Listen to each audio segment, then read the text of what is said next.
fate of Western Europe hangs in the balance. Wave after wave of Nazi bombers head for London. Hitler believes Britain is on its knees. Intelligence reports were coming through that the British must be down to their last 200 fighters. The RAF scramble every available fighter to defend the capital city. It will be a battle to the death. You had to be a killer. You had to have that killer instinct. You opened fire at 200 yards. By the time you finished, you were breaking away at 50 feet. If the Nazis defeat the RAF, a seaborne invasion of the British Isles can begin. The Battle of Britain is one of the most heroic clashes of World War II. Now, rare footage from around the world, expertly restored in full color, tells the story as you've never seen it before.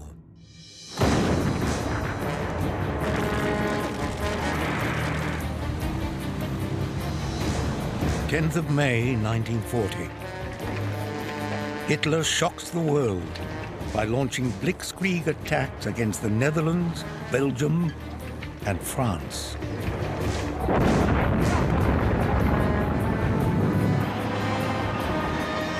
Mobile panzer divisions sweep all before them, with close aerial support from the German Air Force, the Luftwaffe. The Luftwaffe is seen very much as the kind of spearhead of blitzkrieg. Psychologically, it seems all-powerful. There are Stukas that dive down with banshee wailing sirens, bringing terror and mayhem.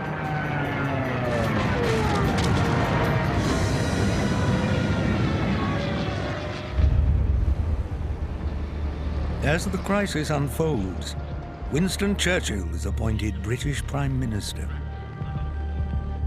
British troops sent to France to protect their last remaining ally in Europe are forced into a humiliating retreat. The shock of the defeat is absolutely enormous, and the British Expeditionary Force finds itself cornered against the one surviving Channel port, which is Dunkirk. Despite a miraculous evacuation, the German war machine appears unstoppable. Britain and her empire stand alone against Hitler's armies. But Hitler, long an admirer of Britain, is unsure about a potential invasion. The Nazis, I think, were astonished to have taken France as quickly as they did. It kind of left Hitler with a problem, what to do next. Hitler's long-term plan was always to go after the Soviet Union. He was quite happy to make peace with Britain. Effectively, he would be offering the British immunity from invasion.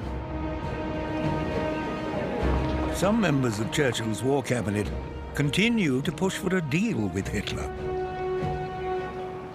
But the Prime Minister stands firm. Churchill refused to negotiate. He refused to parley. "I will not talk to that man," he said.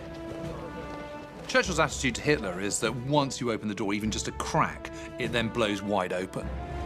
Let's just step back, get over the shock of this terrible defeat that's happened. The Battle of France is over. I expect that the Battle of Britain is about to begin. Hitler knows that he will have to break us in this island or lose the war. One thing Churchill understood about the British people is that they were quite sleepy by disposition. And not only did Churchill galvanize everybody, he kept alive the threat of invasion. We shall fight on the beaches, we shall fight on the landing grounds, we shall fight in the fields and in the streets, we shall fight in the hills. We shall never surrender. Churchill's genius in 1940 was that he first persuaded the British people that they could do something amazing, and then persuaded them afterwards that they had done something amazing.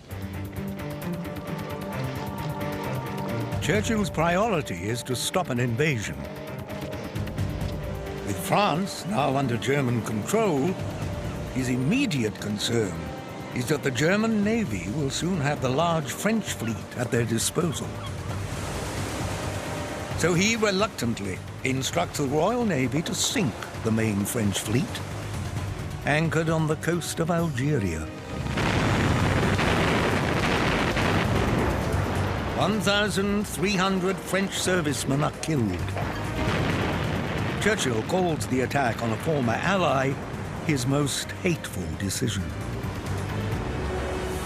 But the French fleet can play no part in a German invasion. Hitler is undeterred. For Hitler, the army is absolutely everything. He completely fails to realise that the senior service in Great Britain is not the Air Force or the Army, it's the Royal Navy. He doesn't understand his enemy. But the attack sends a clear message. Britain is prepared to fight. Hitler's hopes for a deal now seem unlikely. He knows that Churchill won't negotiate unless he thinks a German invasion is a real possibility.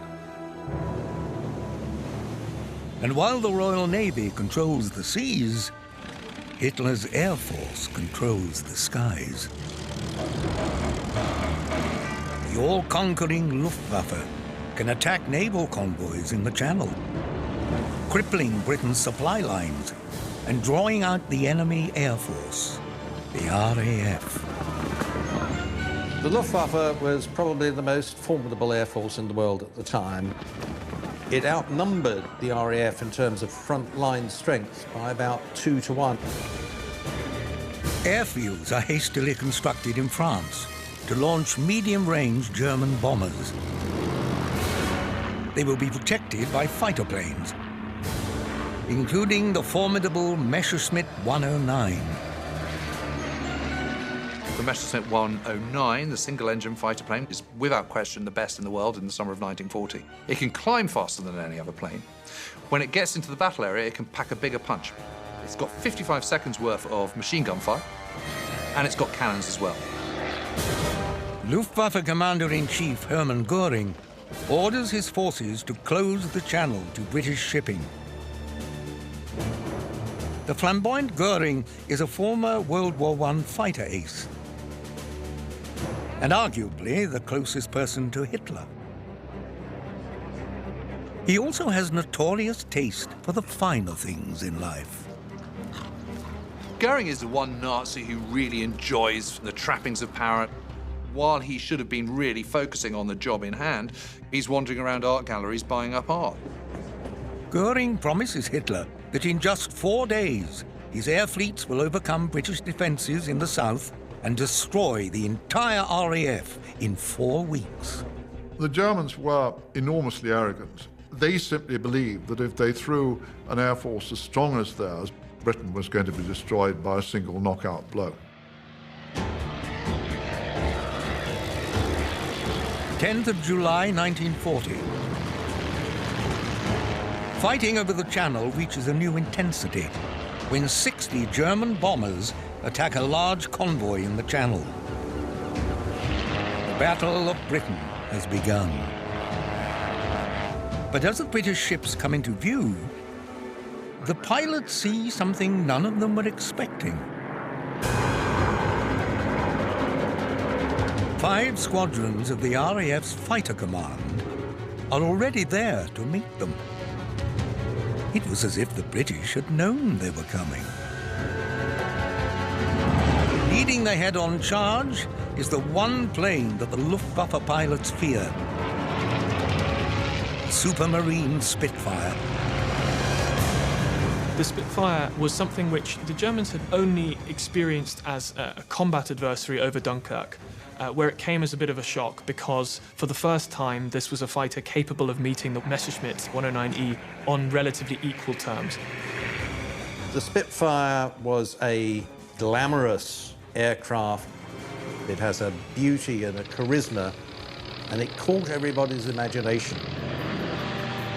The German bombers sink one solitary British ship, but lose 10 aircraft. The Luftwaffe have learned an important lesson, but Göring's intelligence services don't want to hear it.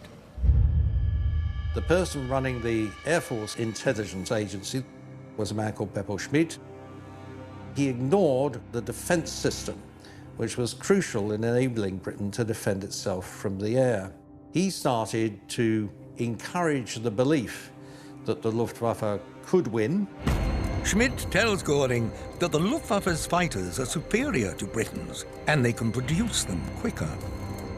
Schmidt's biggest problem was that he essentially was always telling Göring what Göring wanted to hear. He wasn't really interested in finding out the truth. Basically, he just concocts a crock of lies. It is all based on the flimsiest of intelligence. And the picture that Beppo Schmidt presents to Göring is one that is entirely inaccurate. Göring's conviction that the Luftwaffe can defeat the RAF plays a key part in Hitler's decision to intensify the threat of occupation. On the 16th of July, Hitler issued a directive to start Operation Sea Lion, to begin preparations and, if necessary, to carry out an invasion across the Channel of the British Isles. He said that he was preparing this because the British were failing to come to terms. Germany prepares for invasion. River barges mass on the French coast. They are converted into landing craft that will transport nearly 500,000 men across the Channel. Paratroopers start training for airdrops on key targets. But Hitler is still hoping that Churchill will come to his senses and sue for peace.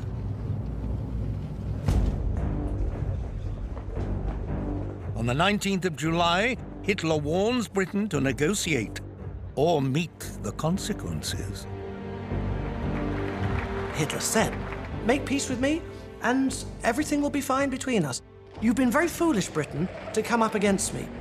When I went after Poland, it was really nothing to do with you. You didn't have to come after me." Within an hour of the end of the speech, the offer is rejected by Britain. It's clear to Hitler that Churchill has to learn just how real the German threat is. Shortly afterwards, Hitler issued another directive asking the Luftwaffe to intensify the air war against Britain in order to gain air superiority over the landing beaches and to make the threat of sea lying that much more credible. Hitler says Britain's position is hopeless. The war is won by us.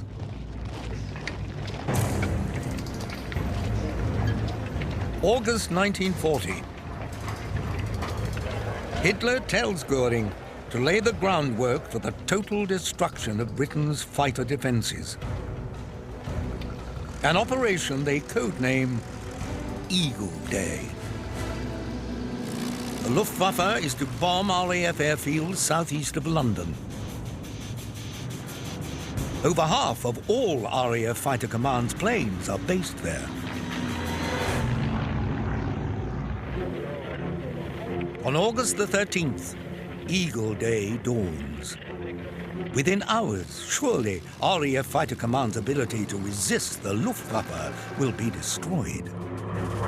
Eagle Day is a series of massed attacks on key airfields in 11 Group in the south of England.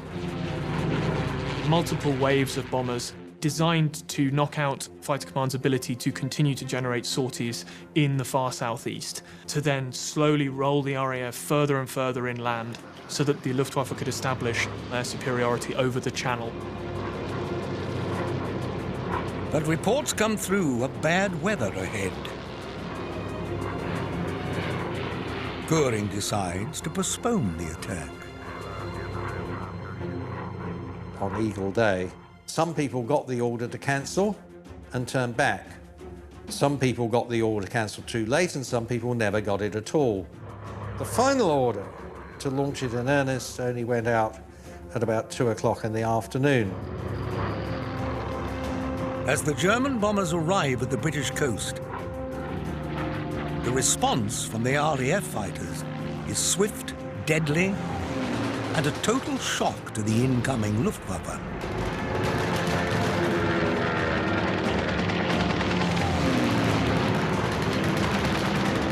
This wasn't the easy victory Hitler had been promised.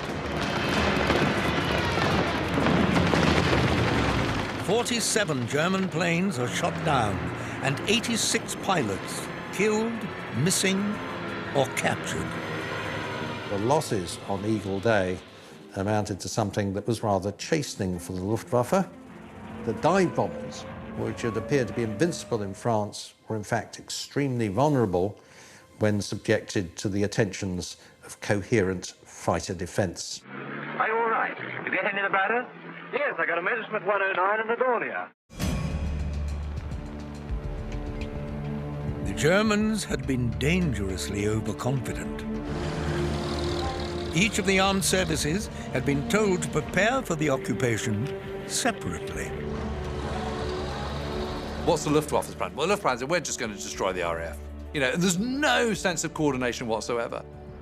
Hitler is in the Alps. I mean, that's like Churchill going to a sort of mountain retreat in Scotland while all this is going on. It's spectacularly unhelpful. It's just arrogant. And it completely reveals his total inability to understand his enemy.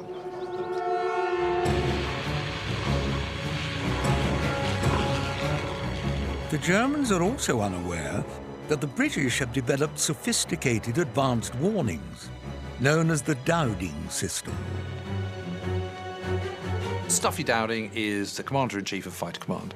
It is he who has overseen the development of this fully coordinated air defense system.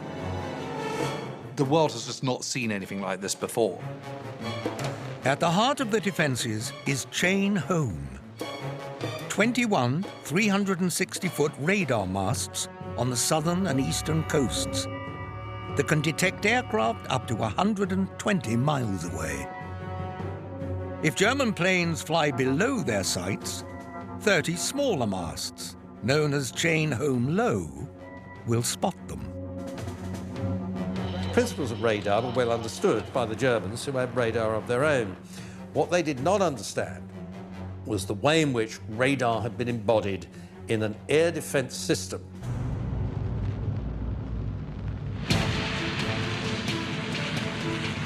Once German planes are within sight of Britain, 30,000 volunteers man observation posts day and night, 30 enemy aircraft over the channel, flying due west.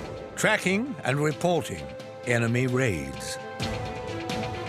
Radar can give you warning of a formation, but it can't give you any sense of height or size. So then that's supplemented by the Observer Corps, who have interlocking posts all around the coast of Britain and inland. They had a pair of binoculars and this piece of equipment called a pantograph, which looks a bit like a giant sextant. That would give them rough bearing, distance and height for the formations they were looking at. In fact, reports of enemy raids arrive at Fighter Command headquarters in under 40 seconds. The heart of this is the filter room and the control room at Bentley Priory. And Bentley Priory is the headquarters of RAF Fighter Command. The filter room is what filters the information coming from the radar stations only. The control room is the coordination of that information from the filter room, from the radar station, and what is coming in from the Observer Corps. The Luftwaffe have no idea that the RAF know they're coming from the moment they're airborne above northern France. Hostile 2-4, sugar. And their up-to-the-minute positions are being fed directly to Fighter Command.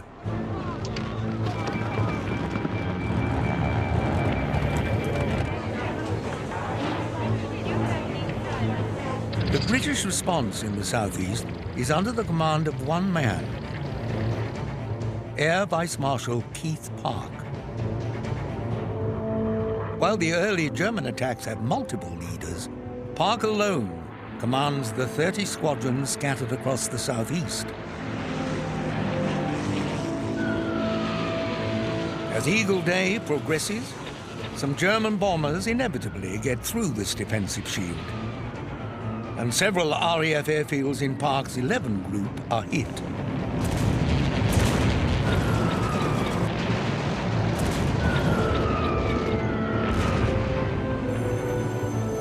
But the planned knockout of the RAF on Eagle Day turns into a drubbing for the Luftwaffe. Compared to the 47 German losses, the RAF lose just 13 fighters in aerial combat. But Beppo Schmidt gives Göring vastly inflated RAF losses, claiming the Luftwaffe have downed 70 British planes. Part of the problem, clearly, was the intelligence that was going back to Göring. Our old friend Beppo Schmidt again, he was giving wildly inaccurate reports. Göring wasn't getting a real picture of what was going on.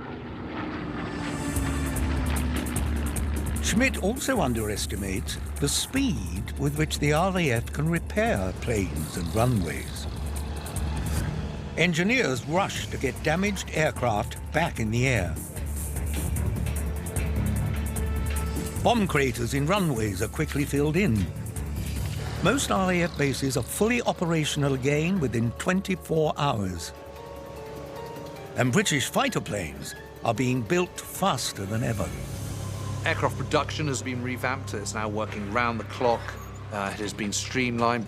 In July 1940, Ministry of Aircraft Production produces 496 brand new Spitfires and Hurricanes, whereas the Luftwaffe only produced 240 brand new Messerschmitt 109s. Lord Beaverbrook, British Minister of Aircraft Production, introduces the Spitfire Fund to raise money to build a plane the nation could rally behind. The public wanted to give money, and not just in Britain, all around the Commonwealth, all around the world even. People wanted to donate to create more of these beautiful objects. And because the aerial battles are now over British soil, the RAF had another distinct advantage over the Luftwaffe. Whilst Eagle Day does significant damage, the numbers of aircraft lost on the ground doesn't translate into losses of pilots. Those pilots bit shaken, but unless they're badly wounded, they'll just go straight back to the squadron and be flying again even the next day with a new aircraft. Valuable trained men were saved and ready to fight again, but the crews of Göring's planes were lost to him forever. For every aircraft lost for the Luftwaffe, they tend to be a total loss of both crew and aircraft. Those pilots are often quite a valuable source of intelligence. Aircrew are interrogated, and downed German planes comprehensively investigated. On one Heinkel bomber, they find the code word Knickerbein written on a note. Secretly recorded conversations reveal captured airmen using the same phrase. They learn that Knickerbein, or crooked leg in English, is a radio communication system that allows bomber pilots to navigate in the dark. It's an ominous development. The Germans are planning to bomb Britain at night. The Knickerbein system transmitted a series of dots and dashes. The pilot flew a centre path between the two beams of dots and dashes, so he knew that was the course to follow, without having to recourse to maps. No one ever thought the Germans would be developing a system where you could actually navigate at night. There is a whole battle, a technological, scientific battle that is running concurrently with the main Battle of Britain, and this is about night bombing rather than daylight bombing. Fighter Command's entire defense strategy relies on spotters and pilots having clear sight of the enemy. If the Germans start bombing at night, British cities and industry will be practically defenseless. Meanwhile, Göring has finally awoken to the reality that the southeast of England is extremely well protected. So he changed his strategy. Perhaps the rest of Britain will be more vulnerable. On the 15th of August, they launched a maximum effort. It was pretty obvious that the south of England was strongly defended, but it wasn't at all clear that the north would be. The main raid went in over Yorkshire. It was Hindcorps 111s, escorted by the Bf-110 twin-engine fighter. Over 2,000 Luftwaffe sorties are launched across Britain. But Goering learns another painful lesson. This time, 75 German planes are shot out of the sky. The Luftwaffe call it Black Thursday. Churchill, one of the greatest days in history. The Dowding system is just as strong in the north as it is in the south. It is at that point that the Germans discovered that the radar system went all the way around the coast and that they weren't just facing 11 Group and 10 Group, but there was 12 Group in the Midlands and 13 Group in the north and Scotland. Goering's feared Stuka dive bombers suffer the biggest losses, so he changes plans once again.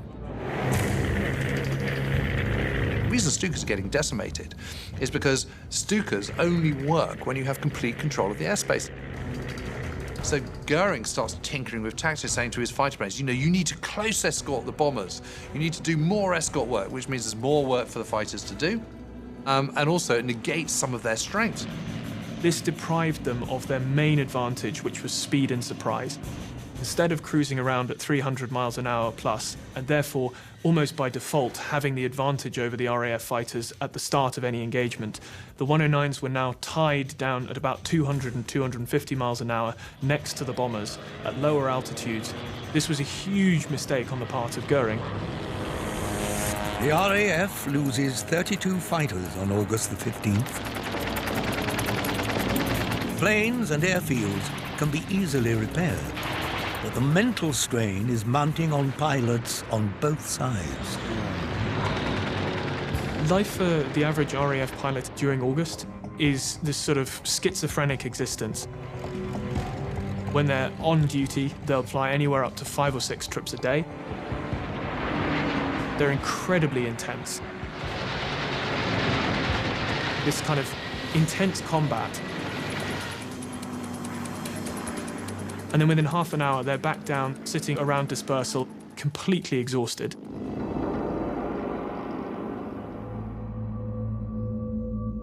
The youngest Spitfire pilot to fight in the Battle of Britain, Geoffrey Wellham, has his fighter training cut short so he can join the war effort. Within 10.5 months of leaving the cloistered existence of a boarding school, I found myself in a frontline Spitfire squadron. There was a lot of just sitting around and dozing and waiting. The tension of waiting and dispersal was something I shall never forget.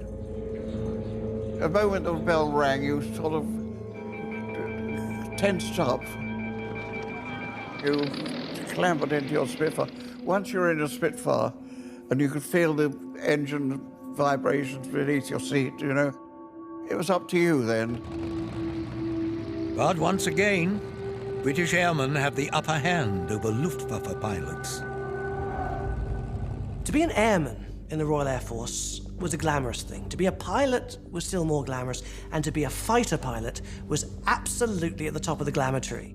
1 in 5 fighter pilots actually came from overseas. You had French, you had Belgians, and you had a lot of Poles.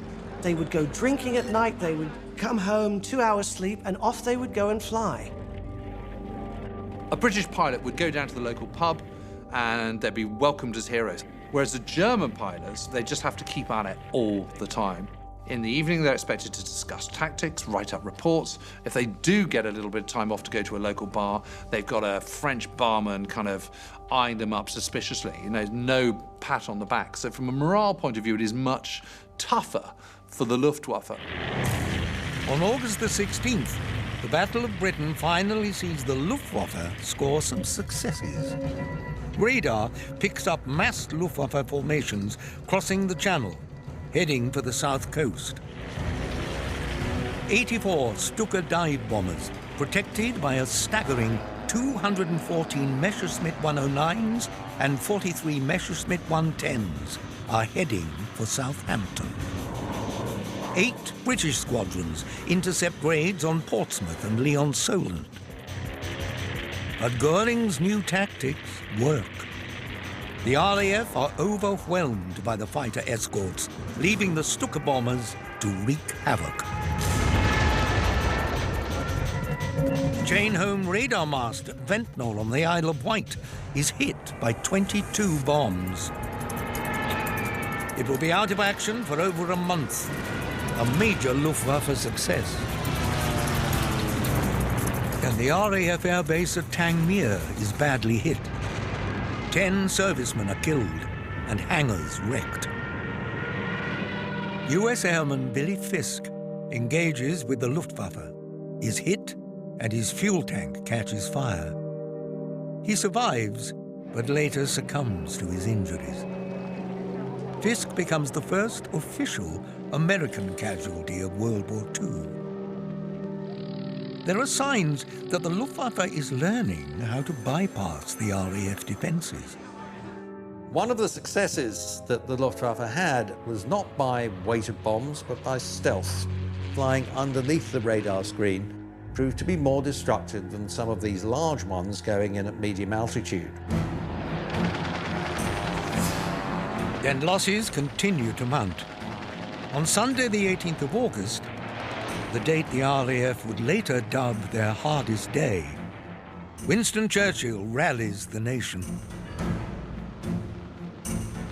Never in the field of human conflict was so much owed by so many to so few. The few were the RAF pilots desperately fighting off the planned German invasion. Most important were those with 5 or more kills to their name, the Aces. The Aces were very important men because they shot down a wholly disproportionate number of aircraft. People who were very good shots, who were willing to get fantastically close. Many of them, Poles and Czechs, did brilliantly. What is striking is the novice pilots. Many of them went right through the battle without hitting anything. You needed to have those fantastic reflexes. You needed to be willing to get phenomenally close. You had to be a killer. You had to have that killer instinct. It was all about getting your man in the back, playing a very dirty game. A lot of RAF fighters were shot down. They never saw the aircraft shooting at them. They were shot down by these 109s that were on free hunt ahead of the bomber stream, trying to catch the RAF fighters as they came up towards the incoming bombers. 80% plus of pilots who were shot down never saw the enemy who was shooting at them. The answer was never to stay still, have a quick squirt, and then get out. It was always the other bloke that was going to get killed, not you. Despite the heroics of the RAF, Hitler's Operation Sea Lion, the invasion of Britain, is still planned for mid-September. With no real intelligence, Goering doesn't realize how successful his recent raids have been, and he unnecessarily changes tactics. The one thing they don't seem to be well aware of is that they were actually doing very well when they were bombing the airfields. They were making real inroads. They were coming quite close to 11 Group, that's the group defending Southeast England, having to move out of Southeast England. But they didn't realize they'd done that. Goering tells his exhausted pilots to begin night bombing raids using the Knickerbein system, when RAF fighters wouldn't be around to intercept them. The plan now is to bomb Britain round the clock until Churchill submits.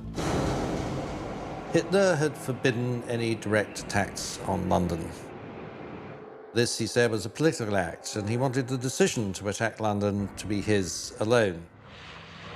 However, one night in August, some Luftwaffe bombers who were trying to bomb the oil refinery at Thameshaven, missed the target, and actually the bombs dropped on the East End. Homes are devastated, and 9 civilians die. Whether accidental or intentional, the raid gives Churchill the opportunity to take the battle to the enemy. For Churchill, this is a fantastic opportunity because it gives him the excuse to do what he's been wanting to do, urging the war cabinet to approve for a long time, which is to attack Berlin. Now, that was a bit of a problem because Berlin was at the very limit of the range of any bomber that the RAF had at the time. The first night raid by British bombers on Berlin is unsuccessful. But days later, 8 German civilians are killed. Yet this relatively small number has an enormous impact on Germany. This is a great shock for German psychology. Suddenly the war is coming to them in Germany, even in Berlin. And it's a humiliation for Goering. And Hitler, of course, is furious. In the narrative of the Battle of Britain, this is all about Fighter Command, but actually Bomber Command is in operation pretty much every single day. They're targeting the new German airfields in northern France. The Germans are being bombed by the British every day up in the Pas-de-Calais. But it's the bombing of Berlin that really unsettles the Nazis. Hitler was at his eagle's nest in the mountains at the time. He was informed, and he said, right, they're hitting Berlin, we will hit them back. Hitler's concept was, rather than destroy the RAF, we'll destroy the British will to carry on. Therefore, we'll start bombing their cities. If we change our tactics to night operations, using Knickerbein, where the RAF are helpless, they won't be able to find our bombers at night. Hitler believes the devastation his bombers can drop on London will turn the population against the stubborn Churchill. On September the 4th, he delivers a terrifying message at the Sportpalast in Berlin. If the British attack our cities, we will wipe out theirs. When Goering arrives on the French coast for the very first time, it signals an ominous shift in tactics. On the morning of September the 7th, the Luftwaffe assembled more than 700 aircraft, and they set off in a great wedge. September the 7th was an incredible day for Londoners. Terrifying, of course, but the sight of this massive air fleet coming up the Thames, unlike what they'd grown used to in the previous month, this huge raid wasn't splitting up and going after the various airfields. It just kept going into London. By 4:30 p.m., all 21 squadrons protecting London take to the skies. They've never seen an attack on this scale before.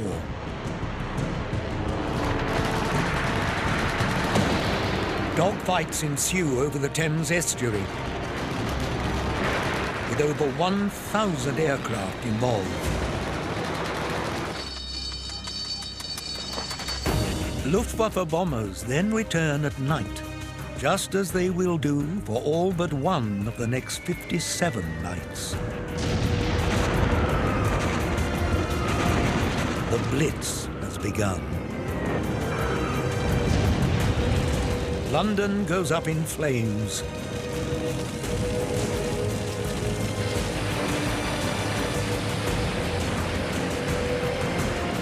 Londoners everywhere witness scenes like these throughout the night. The people there bear the brunt of Nazi ferocity. The London docks is the most important economic trading centre in the world. And there were enormous stockpiles of all sorts of goods from around the world.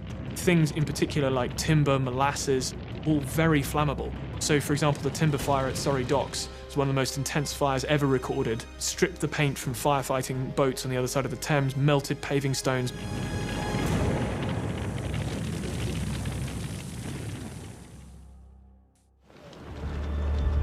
The following day, Churchill visits the East End to see the damage for himself.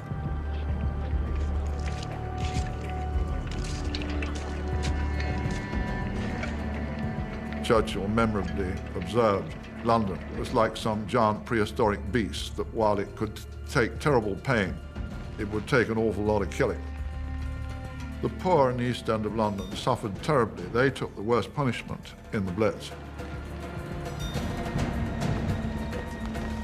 When they found all these bombs raining around their ear, what's remarkable is they didn't revolt.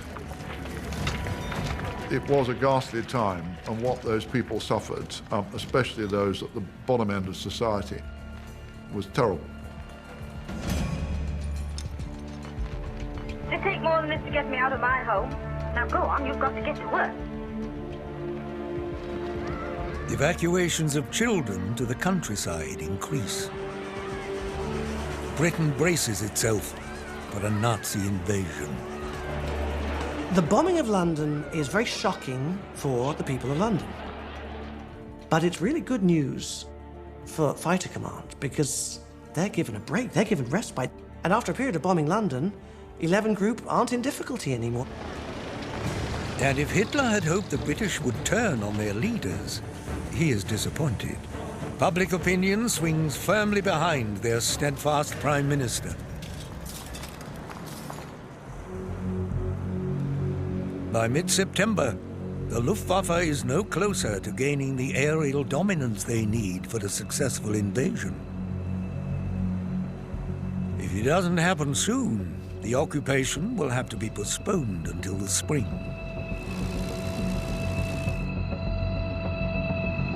The bombing campaign across Britain intensifies. On September the 12th, 18-year-old Spitfire pilot Geoffrey Wellham is sent into combat for the first time. I found myself with my leader, just the two of us, faced with a prospect of 150 plus. And it looked 150 plus too. And I thought to myself, you know, this is a serious war. These chaps aren't doing all this for fun. They mean business. You picked one out, particularly if he was a little bit wide in his formation. Just pick one out and have a quick go at him and then get out of it. I found this Heinkel on its own streaking back to France as hard as it could go, and I managed to get a good shot at him,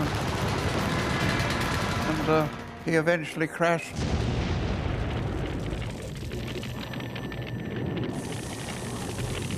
With the weather deteriorating, Goering has one last chance to prove himself. Intelligence reports were coming through that the British must be down to their last 200 fighters by now. Surely one more push is going to do it.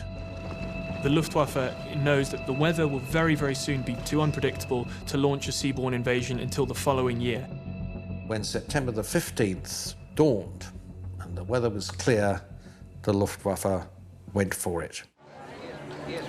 September the 15th is the Luftwaffe's last roll of the dice and becomes known as Battle of Britain Day.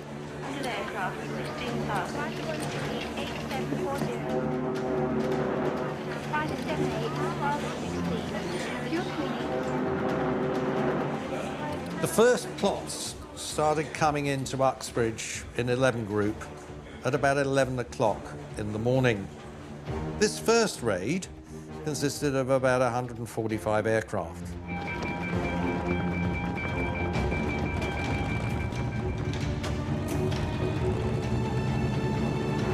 For the first time, Britain's fighters outnumber the Luftwaffe's, as 275 fighters scramble. 12 Group, north of London, launched their Big Wing, led by squadron leader Douglas Bader. 56 aircraft in a massed sortie meet the incoming bombers head-on.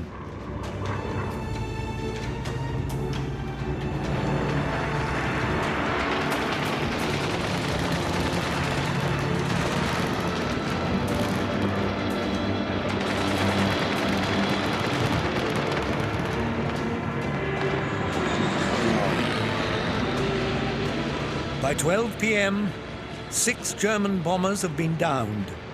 including one, memorably, over Victoria Station in London. This was just a prelude, and the main raid came just after lunchtime in the afternoon. 060-095. This time there were 475 aircraft. 3 columns of Luftwaffe aircraft attack from a more southerly route, bound for London.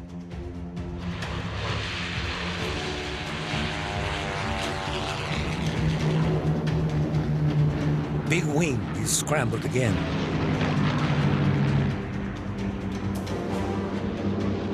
As the Germans cross the coast, wave upon wave of RAF squadrons are there to meet them.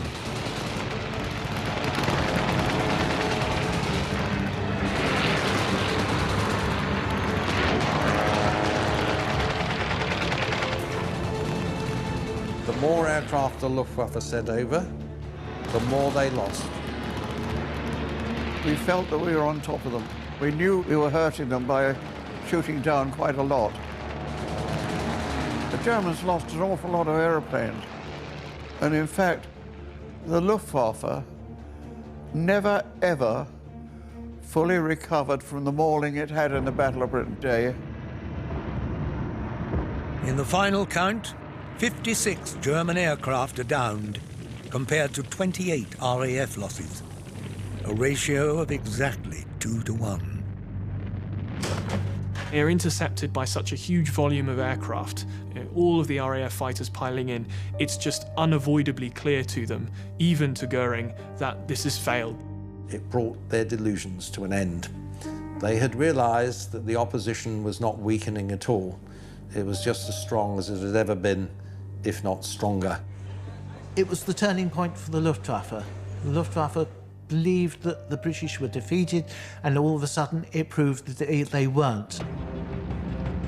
Hitler loses faith in Goering's Luftwaffe. The landing craft and troops amassed on the French coast are redeployed. Operation Sea Lion is off.